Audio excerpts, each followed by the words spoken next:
of Chasing Liberty with Jay. Tonight we've got a very special episode for you tonight. We have all three of our LPWI candidates here to showcase and spend a little time with. But first, we're going to showcase the Fox Valley Libertarian affiliate. So we're going to start off by passing it over to Ms. Kelly, the chairman of Fox Valley, and take it from there, Kelly. Thank you, Jake. We're going to bring this meeting to order. As libertarians, we seek a world of liberty, a world in which all individuals are sovereign over their own lives and are not forced to sacrifice their values for the benefit of others.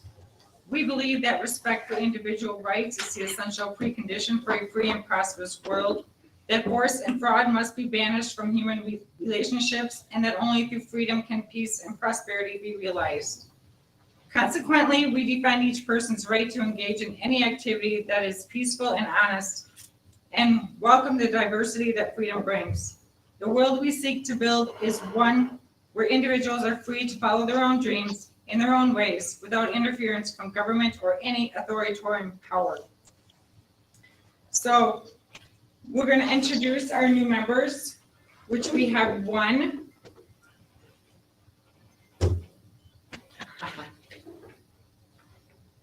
Which we have the Lunatic Libertarian.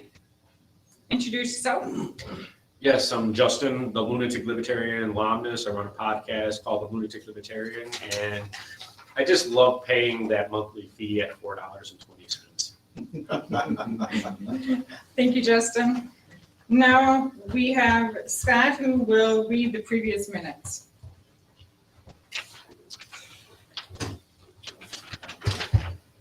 In August, I need to change my glasses.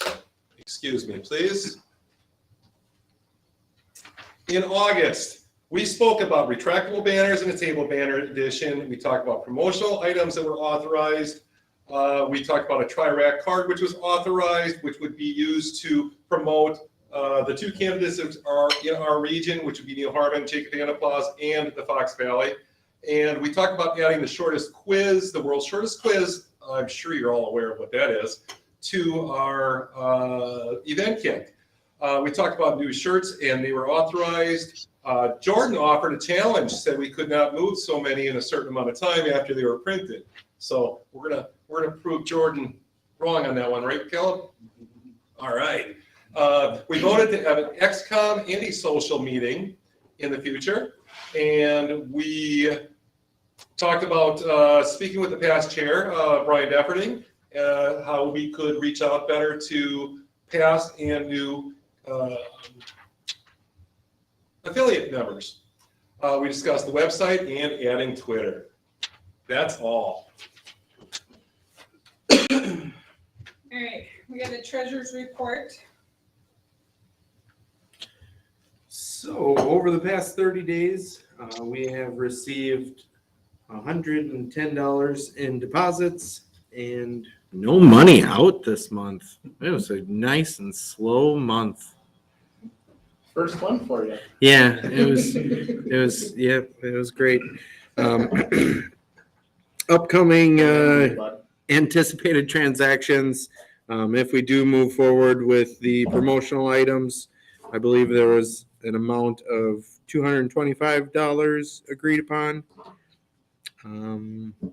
Yeah, and if we do move forward with the decals, Neil and Kelly will tap you on the shoulder for seeing if you want to donate to that, as spoken about in July. That's all I got. We have an ending balance of $24.83.24. Okay. It's also on the Slack channel. All right, Jordan, do we have any events available for parades Not that I'm aware of until holiday parades. starting in November? Yeah. Okay. I haven't applied for anything yet, but I promise I will, especially if you hung me. I've been pretty busy the last 3 weeks. So. Okay.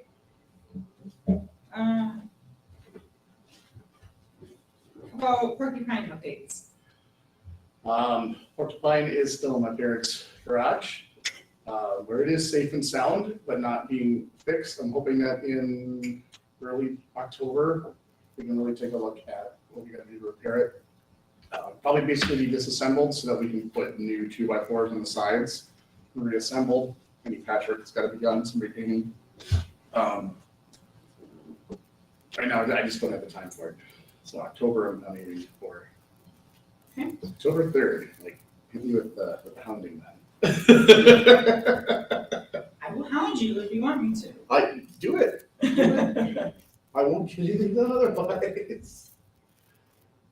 Okay. Candidate support lit drops. So I'm going to continue reading what I had because this is now geared towards the three sitting right here. The reason for our existence as an affiliate of the Libertarian Party of Wisconsin is to find capable and qualified candidates, help qualified candidates get elected, spread liberty, promote and increase membership of the affiliate. Being volunteerist, how do we come together as an affiliate to accomplish this without having to struggle to convince affiliate members? Within our 3 counties, we currently have 2 candidates within the party running for office that we must make serious efforts to assist in getting elected. On December 11th of this year, the Libertarian Party will officially be 51 years old. Isn't it time that we start putting the effort forth to find ways to work together to get candidates elected instead of just gaining, retaining ballot access? We are already in the midst of change within the party. We can no longer just be the scapegoat of the 2 parties. The committee has already approved the printing of 10,000 pieces of literature to promote 2 candidates and the affiliate. I've decided to put this print order on hold as we need commitments from members to help get this information into the hands of the voters. Otherwise, it would be just wasted funds. It takes approximately an hour for one individual to disperse 50 pieces of literature while canvassing a neighborhood. 200 man-hours to disperse all 10,000. I have brought a volunteer sheet tonight, and I hope that each and every one here will consider a few mornings and afternoons assisting with getting Libertarian candidates elected. I will base the literature order size upon the count of volunteers. We have September 24th, October 8th, October 22nd, and November 5th are the dates, so we're gonna be dropping lit. Due to what has been occurring nationally, I'm also putting upon the table today the concern of what happens to our affiliate if LPWI dissolves from national. Between tonight and our next meeting, we should be looking into methods of amending the bylaws as to what happens if change comes upon us from above. The summer parade season was outstanding. Thank you, everybody that volunteered. With the exception of Mr. Porcupine and the trailer enduring damages. With harvest and holiday parades in the near future, we will begin to rebuild. I put Jordan in charge of an estimate for the critter rebuild. Hoping to have a report on this soon. Hound them. We have a lot, well, all the extra plywood that we had from, that we cut the panels out of, and most of the plywood's in good shape. Some of the tines have to be replaced, but we can cut all that out of the scrap and just attach it. I should have enough paint to repaint and touch up. A couple 2x4s is really what it's gonna cost. I don't know about those the metal on the bottom, so that got bent. I don't know if I can effectively, without like a real shop tools, I don't know if I can effectively bend it straight again. We So- have brought in just a little over 300 in donations towards the It's gonna be Porcupine more than, and the trail. So, I don't know about the trailer. I can't speak on the Yeah, trailer. the trailer, we endured damage to the side panels. We endured damage, the trailer jack is shot. The trailer jack is toast. Probably gonna trailer jack up on Harbor Freight. Yeah, exactly. I think they're $40 a Hey, it doesn't month. need to be, doesn't have to work. Well, we get an electric That's one for the whole- $250. Well, we get an electric one for $250 and be lazy, but that's not gonna happen. Unnecessary. So I needed LED lights in the back, or ample lights in the back, because the lights were damaged, the side panels were damaged, and the trailer jack was damaged. The bearings seem to be good, the springs are solid, the actual decking is solid. It's not gonna take much to rebuild, probably less than $100 on the trailer. I actually have a spare set of LED trailer lights. And if you need jack welded on, just let me know. I can do all that. All right, if you want to weld it on, it's actually a bolt on right now, it's with U-bolts, but if you want to weld it on, you are free That to. has access to like shop. Yeah. So you were there for a couple parades, you saw how that, we had that metal X on the bottom? So some of that, it's thin and wide-ish, some of that got bent, and while I could bend it back some, I can't straighten it out without, I can reinforce it, like whatever. We got bender or something We like got that. 1/4 inch angle iron, I got 85,000 wall. Angle iron would be a lot more rigid than what we got right now, we're using aluminum or something. Anything that you need. Especially if you just have scrap that you could just take or something, if you welded some scrap together, if you can get that free and you can get the right length you need. I actually have 2 frame rails of, I think it's 5150 steel, so it's 50,000 stencil strength per I square could inch. get you a rough estimate for size. We're gonna try to go with a detachable gusset format so that we can store it, we can get it through a demand door and store it easier, where it can lay against the wall and not, in a garage, for example, and not take out the car space. That's the goal, is to have it be portable. To the point that 2 or 3 guys can carry it. You and Justin get together and figure that out.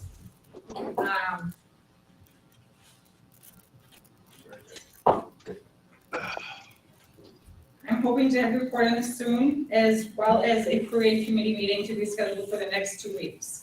Between now and the next meeting, can everyone come up with a few fundraising ideas for both the affiliate and a charitable cause?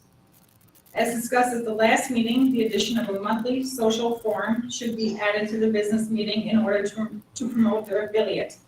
This month, all was brought into one. We will need to look into an option for next month. And I'd like to have Scott and Philip in charge of finding a location.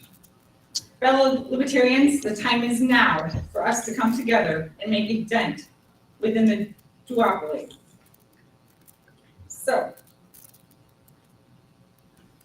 I'm going to turn this over to Jake, and our meeting has come to a close. Get the sign up sheet. Turn this over, My Steve. last day at quad is Saturday, so All right, thank My you, Kelly, weekends will definitely be freed appreciate it.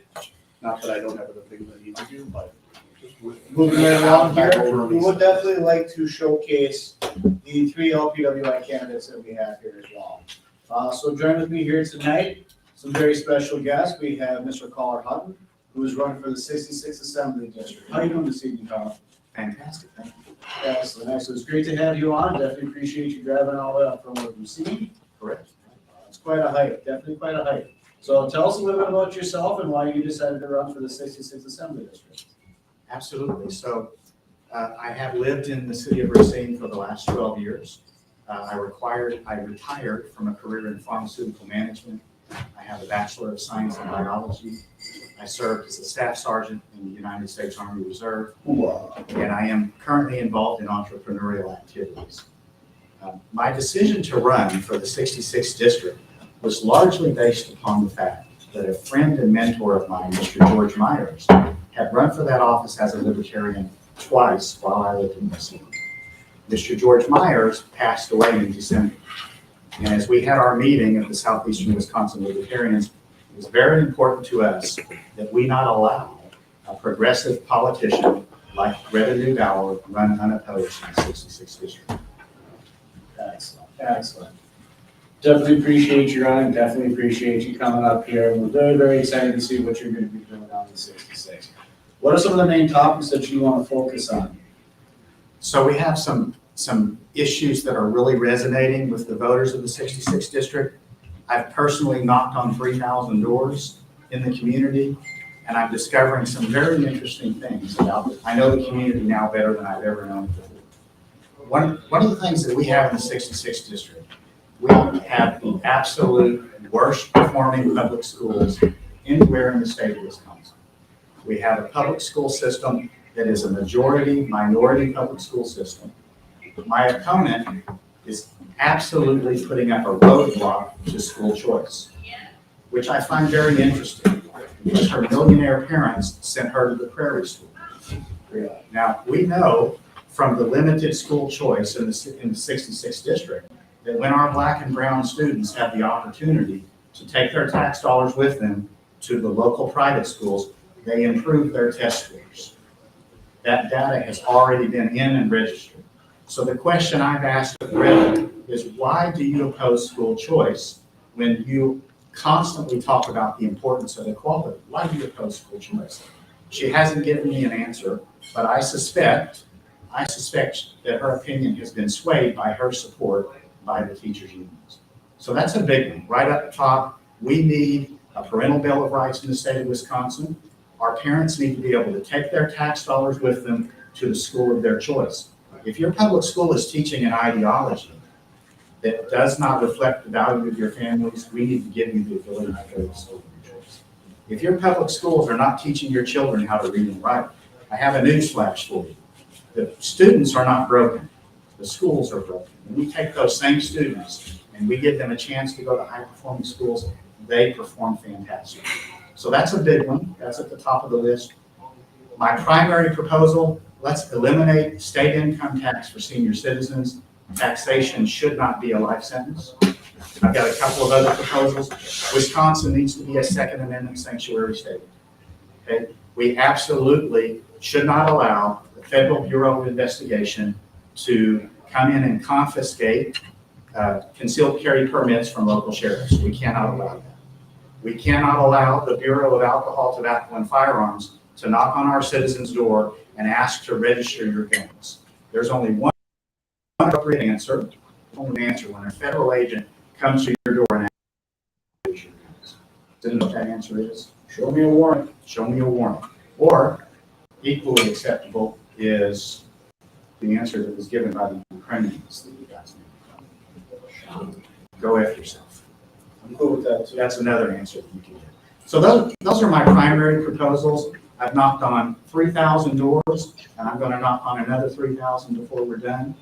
And it's absolutely been, it's almost a spiritual experience to talk to so many people from so many different walks of life.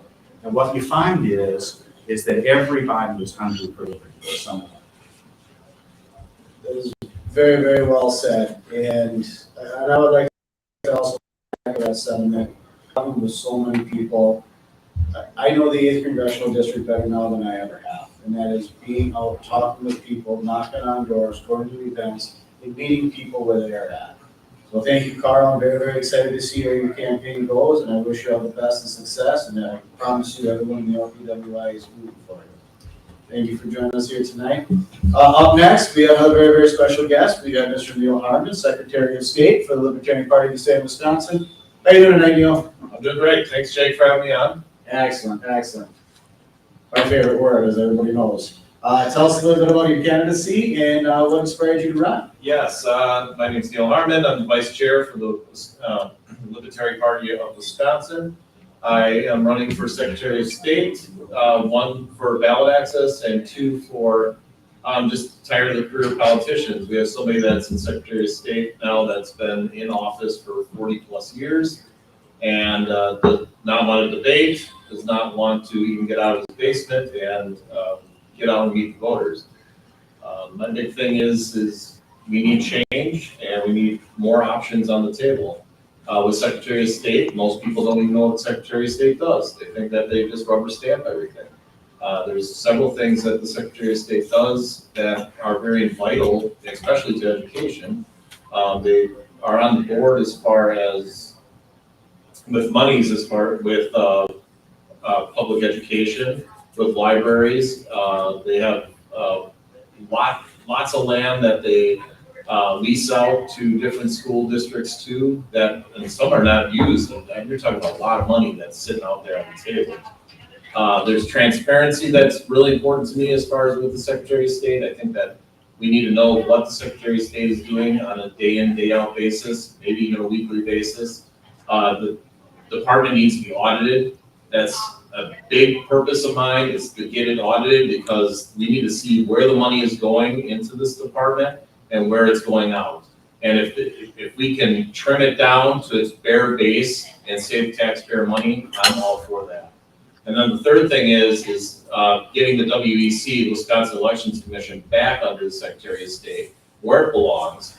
So there is some oversight to the Wisconsin Elections Commission, which has been a big problem here in the last couple elections. Excellent. Perfect, Neil. Definitely appreciate you joining us here this evening. Definitely excited to see where your candidacy is going to go. And obviously, everyone in the LPWI wishes you the best. And we'll have you both on here in the near future here before the actual election date happens. A little campaign update that I've got here as far as my campaign myself.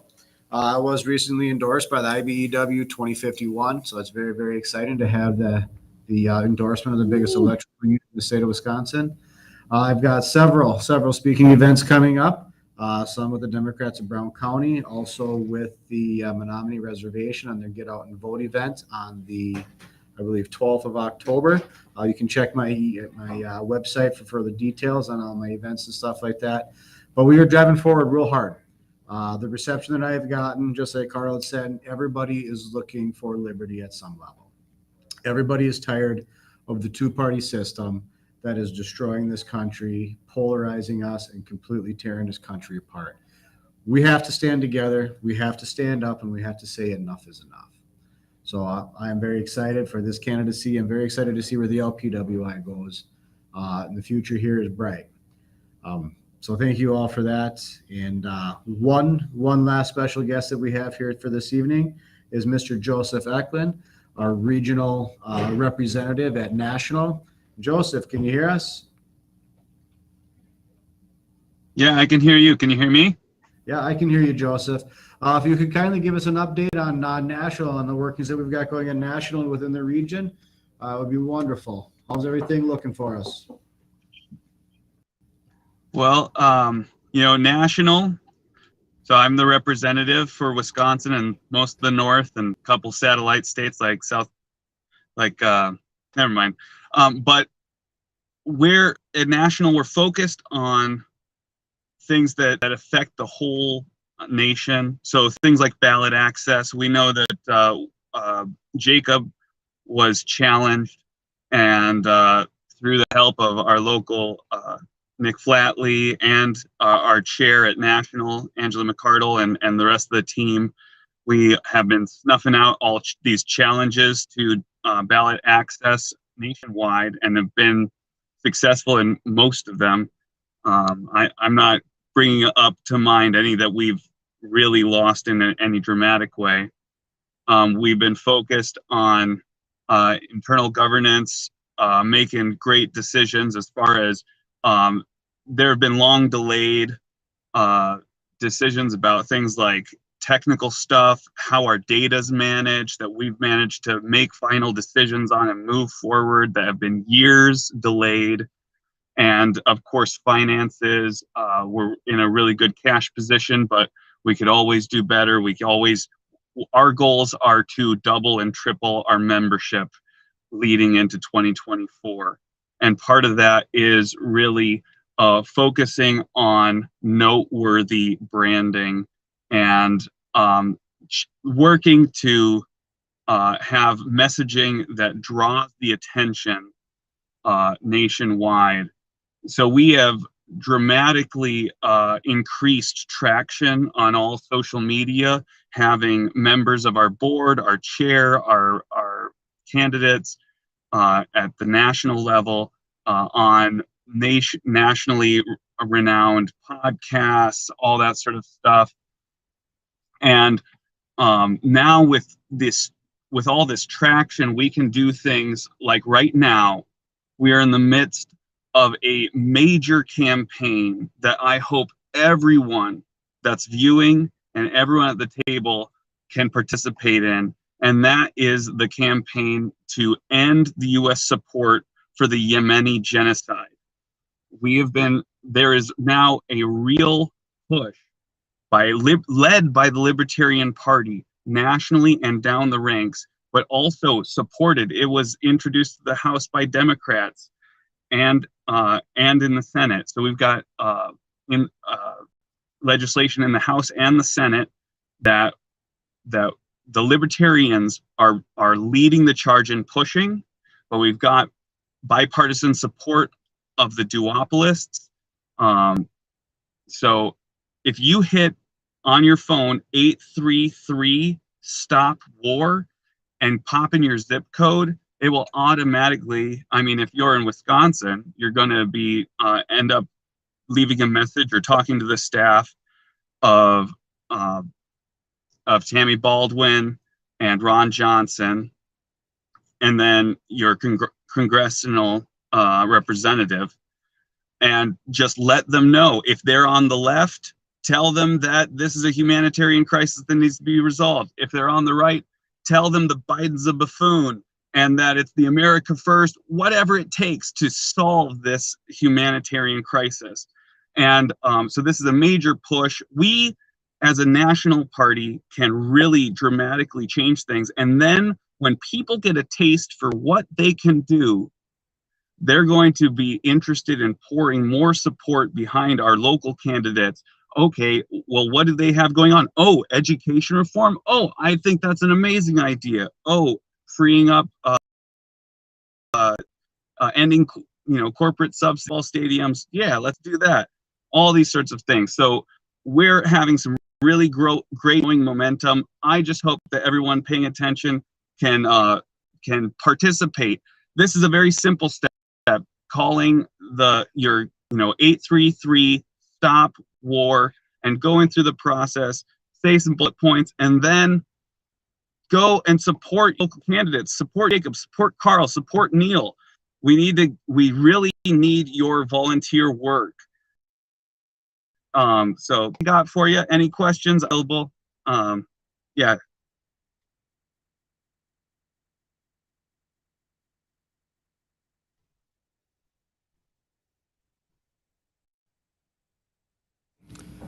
Thank you, Joseph. I really appreciate the update. And that number again is 833 stop war. Definitely encourage everybody to call your congressman and your senator. Now, I can tell you, I have tried to contact my congressman several times, and every single time I have not yet to receive a phone call back. 1-800-KICK-MIC-OUT. If you'd like some more information on that, please visit kickmickout.com. So I definitely appreciate everybody tuning in tonight. This was a little bit of a different episode, but I wanted to make sure that everyone got to see our candidates, what we are doing, and the direction of the LPWI and national, and all the hard work that is being done behind the scenes.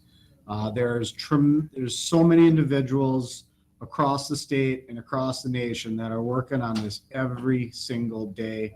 All three of these candidates up here, we live and breathe these campaigns.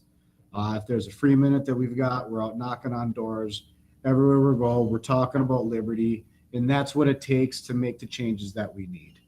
Also, when it comes down to the volunteers, we need help, okay?